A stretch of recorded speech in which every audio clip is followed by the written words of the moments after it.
Hello everyone. कैसे हो आप सभी लोग। जैसे कि आप लोग जानते हो कि हम लोग पढ़ रहे हैं कॉन्टिनेंट्स ऑफ द वर्ल्ड। आपको पता है कि हमारी जो हमारी अर्थ है, अर्थ के ऊपर टोटल 7 कॉन्टिनेंट्स हैं। और हम लोगों ने एशिया कॉन्टिनेंट के बारे में पढ़ लिया था कि वो सबसे बड़ा कॉन्टिनेंट है हमारी अर्थ के ऊपर। तो जो आज की वीडियो है, आज की वीडियो में हम सेकंड कॉन्टिनेंट अफ्रीका के बारे में पढ़ेंगे। ठीक है। जो अफ्रीकन कॉन्टिनेंट है, पहले तो इसकी शेप हमें मैप के ऊपर कुछ इस तरह से दिखाई देगी। जो अफ्रीकन कॉन्टिनेंट है वो इस तरह से हमें मैप के ऊपर दिखाई देगा। तो इसके इम्पोर्टेंट फैक्ट्स आज हम इस वीडियो में देखेंगे। तो पहले हम देखते हैं, स्टार्ट करते हैं। ये कौन सा कॉन्टिनेंट है, इसका क्या नाम है, इसको बोलते हैं अफ्रीका। तो चलिए इसके बारे में हम स्टार्ट करते हैं कि जो अफ्रीकन कॉन्टिनेंट है उसकी मेन क्या क्या फीचर्स हैं, है ना। तो देखो, इसका अगर हम फर्स्ट पॉइंट देखें, फर्स्ट है second largest continent in the world. ठीक है। इसके बारे में हम डिस्कशन कर लेते हैं कि जो हमारा अफ्रीका कॉन्टिनेंट है ये सेकंड लार्जेस्ट कॉन्टिनेंट है हमारे वर्ल्ड में। लार्जेस्ट मीन कि सबसे बड़ा एशिया, एशिया के बाद सेकंड नंबर पर अगर बड़े की बात करें कि तो बड़ा कॉन्टिनेंट कौन सा है, वो अफ्रीका है ना। ठीक है। तो सेकंड पॉइंट अगर हम देखें तो जो सेकंड पॉइंट है, सेकंड पॉइंट क्या है कि इसका लार्ज पार्ट, ज़्यादातर पार्ट किस में आता है, वो आता है नदर्न हेमिस्फीयर में। ठीक है। ज़्यादातर पार्ट, जैसे आपको पता है कि हमारी अर्थ 2 इक्वल पार्ट्स में डिवाइड है। 2 इक्वल पार्ट्स कौन कौन से हैं, एक नदर्न हेमिस्फीयर है एंड एक सदर्न हेमिस्फीयर है। तो इसका मोस्टली पार्ट किस हेमिस्फीयर में आता है, वो आता है नदर्न हेमिस्फीयर में। ठीक है। Largest part in northern hemisphere. ठीक है। क्लियर है। अब आगे देखो, इसका थर्ड पॉइंट हम इसकी देखते हैं कि थर्ड पॉइंट क्या है। थर्ड देखो क्या है कि जैसे हमने बात की थी कि एशियन कॉन्टिनेंट कितना पार्ट कवर करता है ना, हमारी पूरी अर्थ का, है ना। तो उसी तरह से ये हमारी अर्थ का टोटल पार्ट कवर करता है 1/5, 1/5 पार्ट हमारी अर्थ की लैंड का कौन सा कॉन्टिनेंट कवर करता है, वो करता है अफ्रीका कॉन्टिनेंट। ठीक है। 1/5 part of the earth's land, जो हमारी अर्थ की लैंड है उसका 1/5 पार्ट अफ्रीकन कॉन्टिनेंट कवर करता है। ठीक है। अब देखो, आपको पता है कि जो हमारी अर्थ है, अर्थ के ऊपर लैटिट्यूड्स ड्रॉन है, लॉन्गिट्यूड्स हैं, है ना।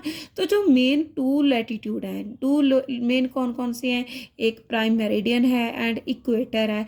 वो दोनों इस कॉन्टिनेंट के बीच में से निकलते हैं, इस कॉन्टिनेंट में पास होकर निकलते हैं, वो दोनों ही लैटिट्यूड एंड लॉन्गिट्यूड, दोनों ही। तो दोनों कौन कौन से हैं, इक्वेटर एंड प्राइम मेरिडियन। ये दोनों किसके थ्रू पासेस होते हैं, passes through the African continent. ठीक है। कॉन्टिनेंट क्लियर है। चलो, तो अब हम इसके फिफ्थ पॉइंट की बात करेंगे। फिफ्थ इसकी करेक्टरिस्टिक क्या है, तो देखो, तो फिफ्थ क्या है कि ये सेपरेट होता है, सेपरेट यूरोप से। इसके एक साइड यूरोप है ना। तो एक साइड इसके जैसे हम बोलते हैं कि लाइक एशिया है, तो वही इन दोनों दोनों continent, Europe continent and Asia continent, दोनों से अलग किस किस के थ्रू होता है ना। तो अगर सेपरेशन की बात करें, यूरोप से ये अलग होता है। तो यूरोप एंड अफ्रीका दोनों कॉन्टिनेंट के बीच में क्या आता है कि दोनों अलग अलग हो जाते हैं। तो इनके बीच में आता है मेडिटेरियन सी। इन दोनों के बीच में कौन सा सी आता है? मेडिटेरियन सी, जो यूरोप एंड अफ्रीका को अलग अलग करता है ना। तो इसी तरह अगर इसकी बात करें तो एशिया से किससे अलग होता है? एशिया, तो ये एशिया से अलग होता है रेड सी के द्वारा। किसके द्वारा? रेड सी के द्वारा। ठीक है, क्लियर है। तो चलिए अब हम इसका सिक्स्थ पार्ट देखते हैं। जो सिक्स्थ पार्ट है कि जैसे हम जानते हैं कि हमारे वर्ल्ड की सबसे लॉन्गेस्ट रिवर कौन सी है? सबसे लॉन्गेस्ट रिवर आपको पता है नाइल है ना। नाइल वर्ल्ड की लॉन्गेस्ट रिवर है। वो किस में कौन से कॉन्टिनेंट में पड़ती है? तो वो भी अफ्रीकन कॉन्टिनेंट में पड़ती है। ठीक है, अफ्रीकन कॉन्टिनेंट में कौन सी वर्ल्ड की सबसे लंबी नदी कौन सी है? नाइल। वो किस कॉन्टिनेंट में है? वो अफ्रीकन कॉन्टिनेंट में है ना। ठीक है, तो चलिए अब आगे देखो। जो किस में, जैसे हम बोलते हैं कि जो नाइल रिवर है वो कौन से सी में फेल होती है, गिरती है जाकर? तो वो मेडिटेरियन सी में जाकर गिर जाती है ना। तो अब इसका सेवन्थ पार्ट देखेंगे। सेवन्थ जैसे हम बोलते हैं कि कॉन्गो बेसिन, जो कॉन्गो बेसिन है वो भी इसी में पड़ता है। कॉन्गो बेसिन जिसमें मेनली कितनी कंट्रीज़ हैं? उसमें 6 कंट्रीज़ का वो समूह है। ठीक है, वर्ल्ड्स लार्जेस्ट रेनफॉल फॉरेस्ट यहाँ पर मिलते हैं। ठीक है, कॉन्गो बेसिन वो अफ्रीकन कॉन्टिनेंट में पड़ता है, जिसमें टोटल कितने कंट्रीज़ हैं? 6 कंट्रीज़ का एक ग्रुप है। ठीक है, उसमें क्या होता है कि जो वर्ल्ड्स के ग्रास लैंड्स हैं वो इसी में मिलते हैं, जिनको हम क्या बोलते हैं? सवाना ग्रास लैंड्स बोलते हैं। वो भी इसी में मिलते हैं कॉन्गो बेसिन में। ठीक है, तो चलिए अब सेवन्थ देखो। सेवन्थ पार्ट हो गया हमारा। अब एट्थ देखो। जैसे हम बोलते हैं कि जो एटलस माउंटेन रेंज है, एटलस माउंटेन रेंज है वो भी इसमें पड़ती है। एटलस माउंटेन रेंज वो भी कौन से कॉन्टिनेंट में पड़ती है? वो पड़ती है अफ्रीकन कॉन्टिनेंट में। ठीक है, कौन से कॉन्टिनेंट में पड़ती है? अफ्रीकन कॉन्टिनेंट में पड़ती है एटलस माउंटेन रेंज। ठीक है, क्लियर है। अब देखो, अब जो अफ्रीका की सबसे लंबी लॉन्गेस्ट अफ्रीका के सबसे लंबी जैसे हम बोलते हैं कि माउंटेन रेंज है वो पड़ती है अफ्रीकन कॉन्टिनेंट में। अब देखो इसमें 2 वॉल्केनोज हैं। ठीक है, 2 वॉल्केनोज जो अभी ख़त्म हो चुके हैं वो नहीं है अभी, वो भी इसी कॉन्टिनेंट में पड़ते हैं। ठीक है, तो और देखो, तो और क्या है इसमें?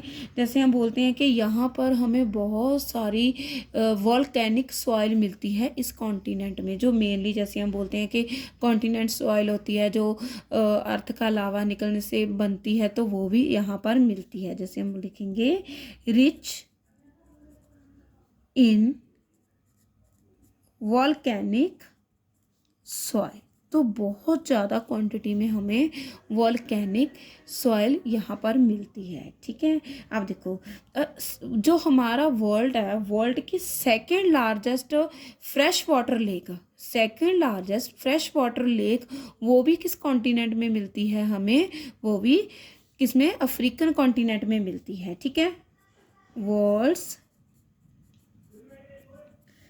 सेकंड लार्जेस्ट लेक, जो लार्जेस्ट लेक है वो कौन सी लेक है? विक्टोरिया। अब जो विक्टोरिया लेक है फ्रेश वाटर लेक है। ठीक है, तो लार्जेस्ट फ्रेश वाटर लेक वो भी कहाँ, जिसका नाम विक्टोरिया है, वो भी हमें अफ्रीकन कॉन्टिनेंट में मिलती है। ठीक है, तो आई थिंक अफ्रीकन कॉन्टिनेंट के बारे में आप लोगों को क्लियरली समझ आ गया होगा। तो बेटा आज की वीडियो में इतना ही, तो कल की वीडियो में हम नेक्स्ट कॉन्टिनेंट के बारे में पढ़ेंगे। ठीक है, तो आज की वीडियो में इतना ही।